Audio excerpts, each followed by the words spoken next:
புதிய தொழில் தொடங்கினார் அஜித். நடிகர்கள் பலர் பலவிதமான தொழிலை செய்து கொண்டிருக்கிறார்கள். விஜய் பல திருமண மண்டபங்களை கட்டி வாடகைக்கு விட்டிருக்கிறார். கருணாஸ் பல ஹோட்டல்களை நடத்தினார்.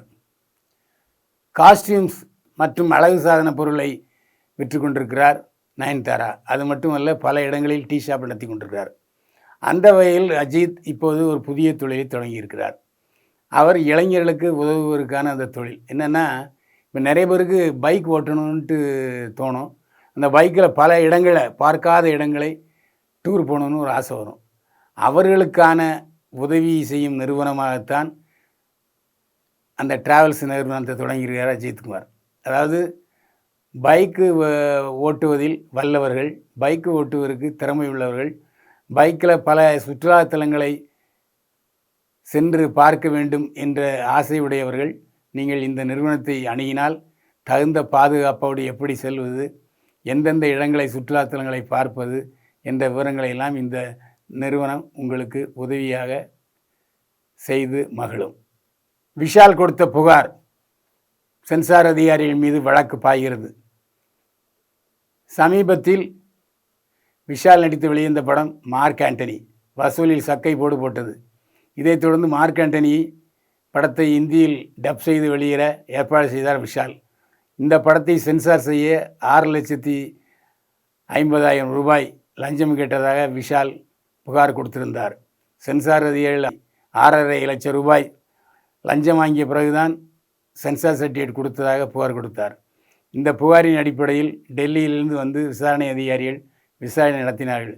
இதைத் தொடர்ந்து சென்சார் அதிகாரிகள் மீது வழக்கு தொடரப்பட்டிருக்கிறது.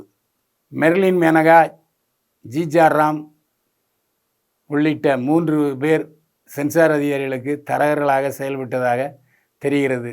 அவர்கள் 3 பேர் மீதும் விசாரணை பாய்ந்திருக்கிறது. இந்த தரகர்கள் மூலமாகத்தான் 6,50,000 லட்சம் ரூபாயை விஷால் சென்சார் அதிகாரிகளுக்கு லஞ்சமாக கொடுத்திருக்கிறார்.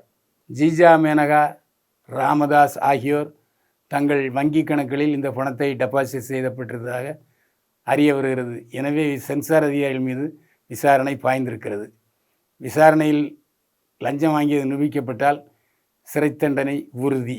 வெளிவரப்போகிற படம் அயலான். இந்த படத்தின் இசை வெளியீட்டு நேற்று சென்னை சத்தியம் அரங்கில் நடந்தது. உற்சாகமான கூட்டத்துக்கு நடுவே நீந்தி வந்தார் சிவகார்த்திகேயன். இந்த படம் சிவகார்த்திகேயன் நடித்த படத்தில் அதிக பெரும் செலவில் தயாராகிறது.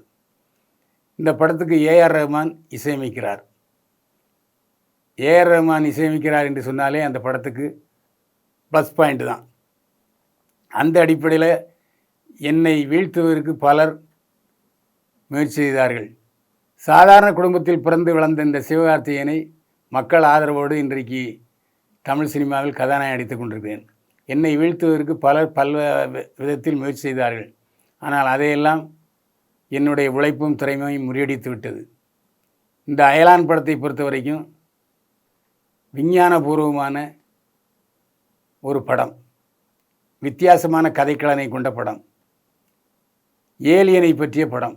ஏலியனை பற்றி தமிழ் சினிமாவில் இருக்கிற முதல் பிரம்மாண்டம் படம் இதுவாகத்தான் இருக்கும்.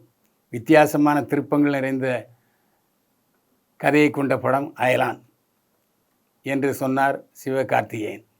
இந்த படத்தில் ரகுல் பிரீத் சிங் சிவகார்த்திகேயன் ஜோடியாக நடிக்கிறார். ஆன்லைன் சூதாட்டம், நடிகர் நடிகைகளிடம் அமலாக்கத்துறை விசாரணை. ஆன்லைன் சூதாட்டம் என்பது மிகப்பெரிய அபாயகரமான விளைவுகளை தரக்கூடிய ஒரு விளையாட்டு. இந்த ஆன்லைன் சூதாட்டத்தில் நிறைய பேர் நம்பி பணத்தை போட்டு தற்கொலை பண்ணி கொள்வார்கள். இந்த ஆன்லைன் சூதாட்ட ஆப்ஸை அறிமுகப்படுத்த பிரபல நடிகர்கள் பல கோடி சம்பளம் வாங்கி கொண்டு செய்திருக்கிறார்கள். இது பற்றிய விசாரணையை வேகமாக முடுக்கிவிட்டிருக்கிறது அமலாக்கத்துறை. ஆன்லைன் சூதாட்ட நிறுவனத்தில் சோதனையிட்டதில் 419 கோடி ரூபாய்க்கான வருமான வரி செலுத்தாத சொத்துக்கள் கைப்பற்றப்பட்டதாக தெரிகிறது. இந்திய நடிகர் ரன்பீர் கபூர் இந்த வாட்ஸ்அப்பை விளம்பரப்படுத்துவதற்கு பல கோடி சம்பளம் வாங்கியதாக தெரிகிறது. இதைத் தொடர்ந்து ரன்பீர் கபூர் நேரில் ஆஜராக அமலாக்கத்துறை சம்மன் அனுப்பியிருக்கிறது. அது மட்டுமல்ல, 3 நடிகைகளுக்கு அமலாக்கத்துறை விசாரணைக்கு வருமாறு சம்மன் அனுப்பியிருக்கிறது. விடாமுயற்சியில் அஜித்துக்கு ஜோடியாக த்ரிஷா மற்றும் ஹிமா குரேஷி நடிப்பதாக இருந்தது. இப்போது ஹிமா குரேஷி அமலாக்கத்துறை அதிகாரிகள் விசாரணை பிடியில் சிக்கியிருக்கிறார். இதனால் ஹிமா குரேஷிக்கு பதிலாக ரெஜினா கசாண்ட்ரா ஒப்பந்தமாகி இருக்கிறார். அஜர்பைஜானில் தொடங்கியது விடாமுயற்சி. அஜித், த்ரிஷா, ரெஜினா கசாண்ட்ரா நடிக்கும் விடாமுயற்சி படத்தின் படப்பிடிப்பு அஜர்பைஜானில் தொடங்கியது. அஜித், த்ரிஷா சம்பந்தப்பட்ட காதல் காட்சிகள் இப்போது படமாகிக் கொண்டிருக்கிறது. அஜித் சம்பந்தப்பட்ட விறுவிறுப்பான சண்டை காட்சியும் அஜர்பைஜானில் படமாக்கப்படுகிறது. இதன் காரணமாக ஸ்டண்ட் மாஸ்டர் சுப்ரீம் சுந்தர் அஜர்பைஜானுக்கு நேற்று பயணமானார். ஸ்டண்ட் மாஸ்டர் சுப்ரீம் சுந்தர் சண்டை பயிற்சிக்கான முயற்சிகளில் ஈடுபட்டு சண்டை பயிற்சியாளர்களுக்கு பயிற்சி கொடுத்து வருகிறார். அஜர்பைஜானில் 15 நாட்கள் படமாக்கப்படுகிறது விடாமுயற்சி. அதற்கு பிறகு சென்னையில் விடாமுயற்சி படத்தின் படப்பிடிப்பு தொடர்கிறது.